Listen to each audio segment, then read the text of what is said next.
अवधूत चिंतन श्री गुरुदेव दत्त. श्री स्वामी समर्थ. तुम्हा सर्वांचं आपल्या चॅनलमध्ये खूप खूप मनापासून स्वागत. धोंड्याचा महिना चालू आहे. अधिक महिना, ज्याला आपण मलमास, पुरुषोत्तम मास अशा विविध नावांनी ओळखला जातो. या महिन्यातला प्रत्येक दिवस, प्रत्येक तिथी महत्वाची आहे. पण त्यातल्या त्यात अधिक महिन्यामध्ये जेव्हा एकादशी येते तेव्हा दुग्ध शर्करा योग निर्माण होतो. कारण मुळात संपूर्ण अधिक महिना हा भगवान विष्णूंना समर्पित आहे आणि त्यातल्या त्यात एकादशीला सुद्धा आपण भगवान श्रीहरी विष्णूंची सेवा करत असतो. एकादशी सुद्धा भगवान श्रीहरी विष्णूंना समर्पित आहे. तर आजच्या व्हिडिओमध्ये ह्या कमला एकादशीला येणाऱ्या 27 मे 2026ला कमला एकादशी आहे आणि ह्या कमला एकादशीचा अवचित्त साधून पूजा कशी करावी, दान धर्म कर्म कसे करावे, कारण या दिवशी केलेल्या सेवेचं तुम्हाला अनंत पटीने फळ मिळणार आहे. या दिवशी जे काही उपाय करणार आहे त्याचं फळ सुद्धा तुम्हाला अनंत पटीने मिळणार आहे. तर आता आपण सेवेला सुरुवात करूया. सगळ्यात आधी सकाळी उठून सूर्याला जल अर्पण करावं, सूर्याला अर्घ्य द्यावे आणि ओम गृणी सूर्याय नमः या मंत्राचा मंत्र जप करावा. त्याच्याच बरोबर आपल्या घरात बाळकृष्णाची मूर्ती असेल, प्रभू श्रीरामांची मूर्ती असेल, भगवान विष्णूंची मूर्ती असेल, बालाजीची मूर्ती असेल, त्या मूर्तीवर आपल्याला जलाभिषेक करायचा आहे. अभिषेक करायचा आहे. अभिषेक करत असताना किंवा विठ्ठलाची मूर्ती असेल तरी सुद्धा तुम्ही अभिषेक करू शकता. यापैकी कुठलीही मूर्ती असेल तर मूर्तीवर अभिषेक करावा, पाण्याने अभिषेक करावा. अभिषेक करत असताना आपल्याला पुरुष सूक्तांचं आपल्याला पठण करायचं. 16 वेळा केलं तर सोन्याहून पिवळं, कारण ह्या दिवशी जेवढी जास्त सेवा कराल तेवढ्या जास्त पटीचं फळ मिळणार आहे. येणाऱ्या ह्या काही 10-12 दिवसामध्ये तुम्हाला काही सेवा नाही करणं शक्य झालं तरी एकादशी चुकवायची नाही. ज्यांची इच्छा आहे त्यांनी नक्कीच ह्या दिवशी व्रत करावं. ज्या पद्धतीने एकादशीचं व्रत करत असतो, ज्यांची कायमची एकादशी आहे तर त्यांचं तर अर्थात म्हणजे आपली तर ती सेवा घडणारच आहे. त्यातल्या त्यात भगवान विष्णूंच्या मूर्तीवर, बाळकृष्णाच्या मूर्तीवर आपल्याला पुरुष सूक्तांचा अभिषेक करायचा आहे. पुरुष सूक्तम म्हणावं, संस्कृतमध्ये म्हणा किंवा प्राकृतमध्ये म्हणा. अभिषेक एकदा ज्यांना शक्य होईल त्यांनी एकदा म्हणावं, ज्यांना 16 वेळा शक्य होईल त्यांनी 16 वेळा म्हणावं. ज्यांना पुरुष सूक्त म्हणणं शक्य होत नाही त्यांनी काय करावं, ओम नमो भगवते वासुदेवाय नमः, ओम नमो भगवते वासुदेवाय नमः या मंत्राचा मंत्रजप करू शकता. ते करून झाल्यावर मूर्ती तांबणातून काढून घ्यावी.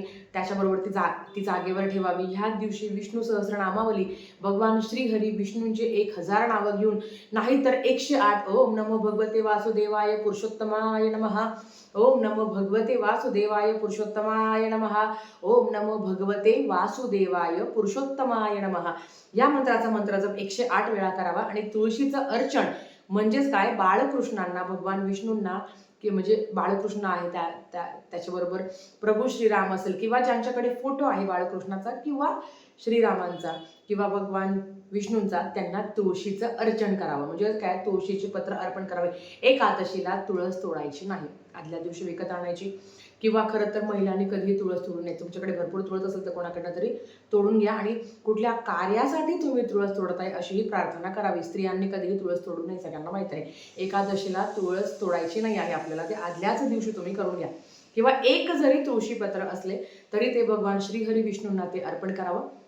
आणि विष्णू सहस्रनामावली किंवा ज्यांना विष्णू सहस्रनामाचे ज्यांना भगवान विष्णूंचे 108 नावं माहिती असेल त्यांनी ते म्हणावं. ज्यांना नाही काय शक्य होतं, ओम नमो भगवते वासुदेवाय पुरुषोत्तमाय नमः या मंत्राचं मंत्रजप करून तुळशीपत्र अर्पण करायचे. ह्या दिवशी ना 21 वेळा व्यंकटेश स्तोत्रमचं पठण करा. मग तुम्ही रात्री 12ची सेवा करा किंवा दिवसभरात तुम्ही एकाच वेळात बसून 21 वेळा तुम्ही पठण करू शकता. पण ज्यांना काही कारणांनी ताई आम्हाला ना 21 मिनिटं एवढं बसू शकत नाही किंवा 1 मिनिटं लागेल आपल्याला, तर ते आम्ही म्हणू शकत नाही, तर मग त्यांनी काय करायचं, सकाळी 7 वेळा, दुपारी 7 वेळा, संध्याकाळी 7 वेळा किंवा रात्री 7 वेळा असं टप्प्याटप्प्यात 3 वेळा म्हणजे 3दा व्यंकटेश स्तोत्रम पठण करून 21 वेळा तुमचं पठण होईल. म्हणजेच काय, एक मंडल तुमचं होईल. एक मंडल कधी होतं, जेव्हा 21 वेळा आपण पठण करतो.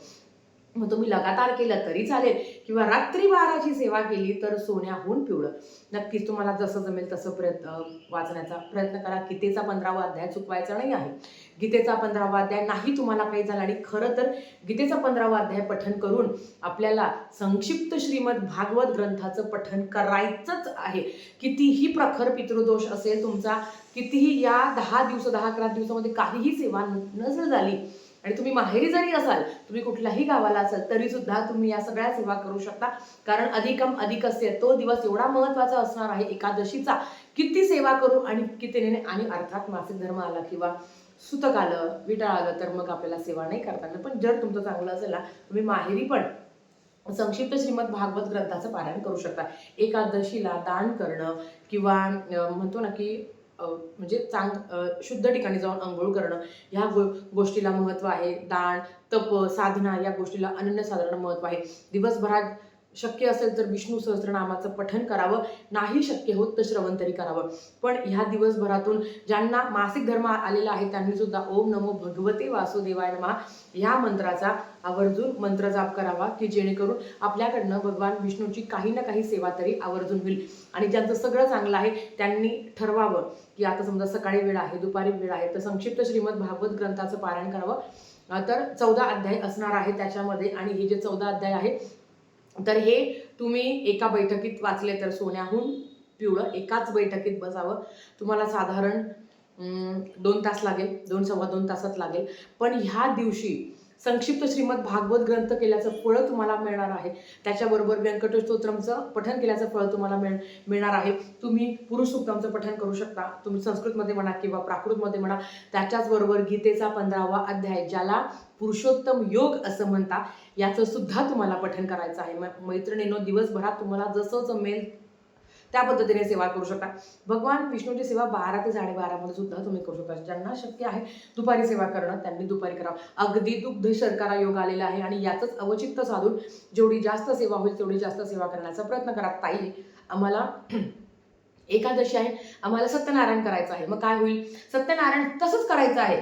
फक्त बाळकृष्णाला जो शिऱ्याचा नैवेद्य दाखवता, तो शिऱ्याचा नैवेद्य न दाखवता तुम्ही साधं खडी साखर आणि दुधाचा नैवेद्य दाखवला तरी हरकत नाही. या पद्धतीने जसं होईल तसं करण्याचा प्रयत्न करा.